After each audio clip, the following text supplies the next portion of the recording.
Morning student, मैं शिव कुमार आपका online शिक्षण अधिगम में स्वागत करता हूं। आपका विषय है व्यापारिक संगठन एवं पत्र व्यवहार। पिछले वीडियो में हमने व्यापार के सहायक के बारे में पढ़ा था। व्यापार के सहायक में हमने पढ़ा था, उसी के आगे का आज का हमारा टॉपिक है व्यावसायिक संगठन का क्षेत्र। व्यावसायिक संगठन के क्षेत्र में व्यवसाय के अंतर्गत वे सभी प्रक्रियाएं जो सभी क्रियाएं की जाती हैं, उन सभी क्रियाओं को व्यावसायिक संगठन के क्षेत्र में शामिल किया जाता है। इनमें सबसे पहले है आपका क्रय संबंधी कार्य।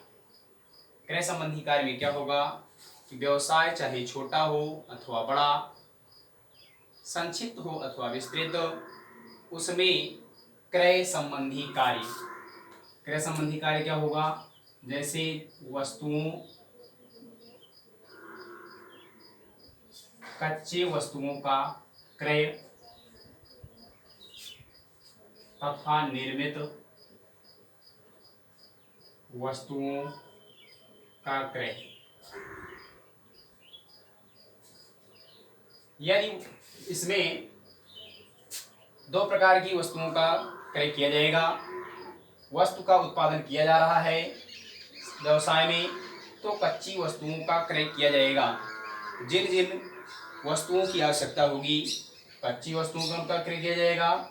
यदि उसी वस्तु का उत्पादन कोई अन्य संस्था कर रही है, तो पूर्ति को संतुलन करने के लिए मांग के अनुरूप संतुलन, पूर्ति का संतुलन करने के लिए निर्मित वस्तुओं का अन्य व्यवसाय से उसी के अनुरूप निर्मित वस्तुओं का भी क्रय किया जा सकता है और उस पर अधिलाभ लेकर उसका विक्रय किया जा सकता है।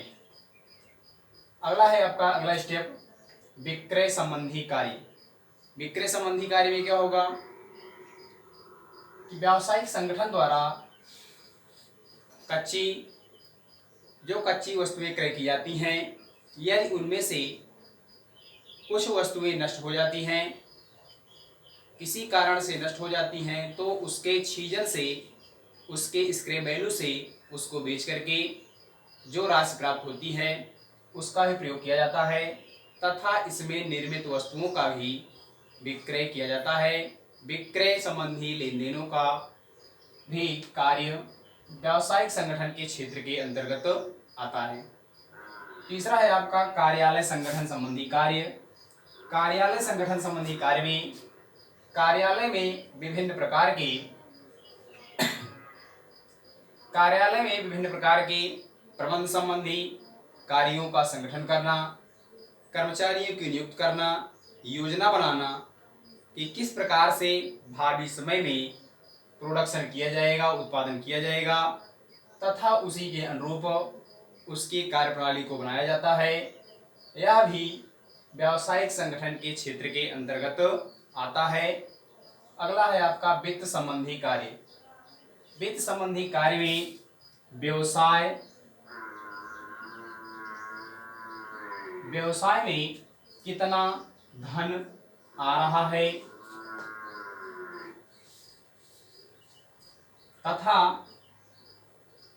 कितना धन जा रहा है,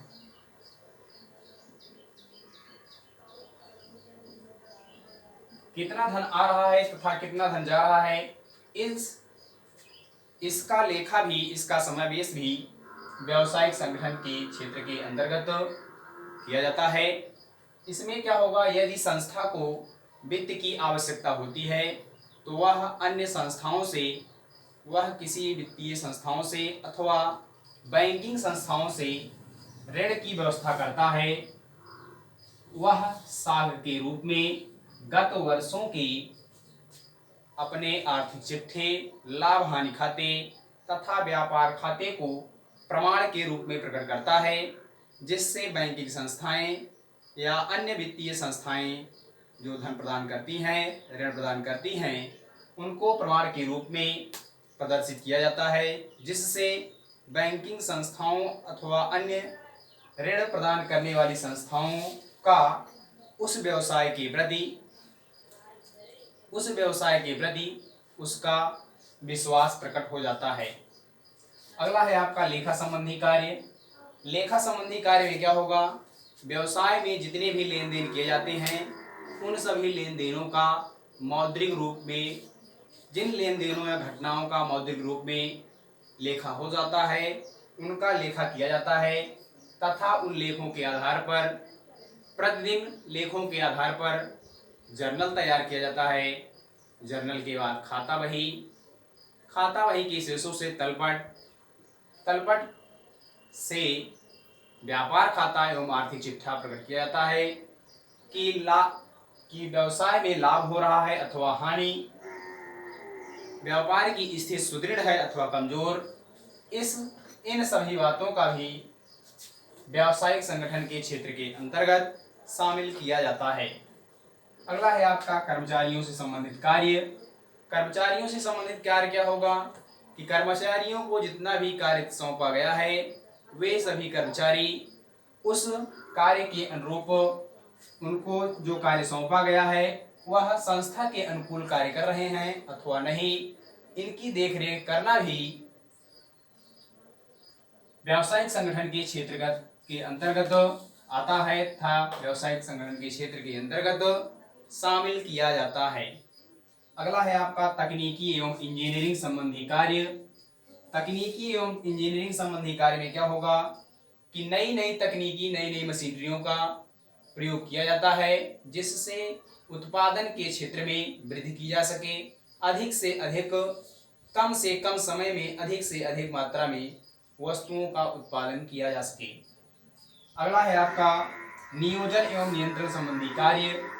नियोजन एवं नियंत्रण संबंधी कार्य में कि विभिन्न विभागों में किस प्रकार से नियोजन किया जाए, किस प्रकार से नियोजन किया जाए कि उनमें विभिन्न किसी भी प्रकार की कोई समस्या कर्मचारियों तथा विभिन्न विभागों के प्रबंधकों के मध्य कोई भी समस्या न उत्पन्न होने पाए तथा उन पर नियंत्रण भी किया जा सके। यदि कोई कर्मचारी संस्था के अनुकूल कार्य नहीं करता है तो उसको आर्थिक दंड प्रदान करना चाहिए तथा उसका व्यवसाय से छटनी का भी कार्य करना चाहिए। यह हमारा व्यावसायिक संगठन के क्षेत्र के अंतर्गत आता है या इसे व्यावसायिक संगठन के क्षेत्र में शामिल किया जाता है। तो आज के वीडियो में हमने व्यावसायिक संगठन के क्षेत्र के बारे में पढ़ा।